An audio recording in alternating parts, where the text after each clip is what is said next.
Professor Emirates Sirajul Chowdhury উনি বলেছেন যে 5ই আগস্টে কোনো বিপ্লব হয়নি, বিপ্লব অনেক বড় জিনিস। 5ই আগস্ট যেটা হয়েছে সেটা একটা আন্দোলন হয়েছে।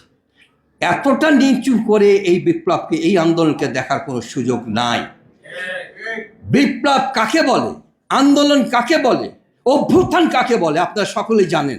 তারপর আমি মনে করিয়ে দিচ্ছি, সরকার পরিবর্তনের 3টে পদ্ধতি, দুটো পদ্ধতি, নিয়মিত অনিয়মিত।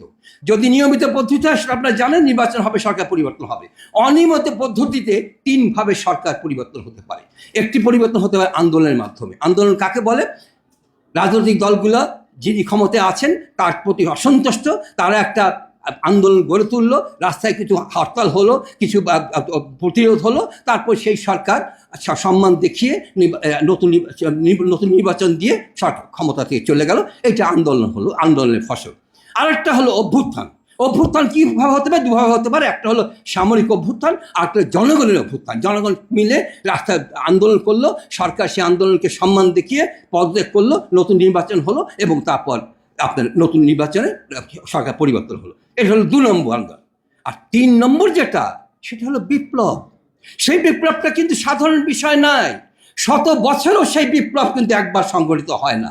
আন্দোলন অভ্যুত্থান বারবার সংগঠিত হয়, আমরা দেখেছি। আমরা পাকিস্তান আমল থেকে দেখছি আন্দোলন হচ্ছে, অভ্যুত্থান হচ্ছে, সরকার পরিবর্তন হচ্ছে, কিন্তু বিপ্লব হতে কিন্তু আমরা দেখি নাই। 90-এ কিন্তু অভ্যুত্থান ছিল, সেটা বিপ্লব ছিল না। কিন্তু 24 এটা হচ্ছে বিপ্লব। বিপ্লবটা কি? বিপ্লব হচ্ছে এমন একটা বিষয় যে স্বৈরাচার একটা সরকারের বিরুদ্ধে সমগ্র জাতি, রাজনৈতিক দল নয়, সমগ্র জাতির সন্তানরা তারা রাস্তায় নেমে আসে, এবং সেই আন্দোলনকে দমন করবার জন্য মারণাস্ত্র দিয়ে সরকার এমনভাবে রক্তপাত করে যেন যা সমগ্র জাতিকে ধ্বংস করে দেবে। কিন্তু তারপরে সেই সরকার সেই দমন পীড়নে সফল না হয়ে কি হয়?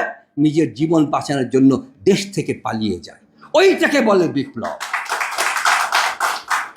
আমাদের এই 3 নম্বর যে বিষয়টি, এটা কি সংগঠিত হয়নি বাংলাদেশে?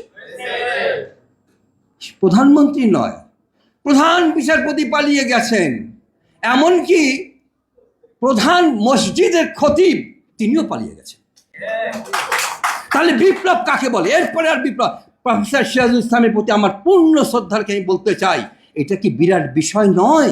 উনি যে বললেন বিপ্লব বিরাট বিষয়, তাতে মৌলিক পরিবর্তন হয়। আমরা তো সেই মৌলিক পরিবর্তন করবার জন্য এত কিছু করছি। এইখানে চিৎকার করছি কেন?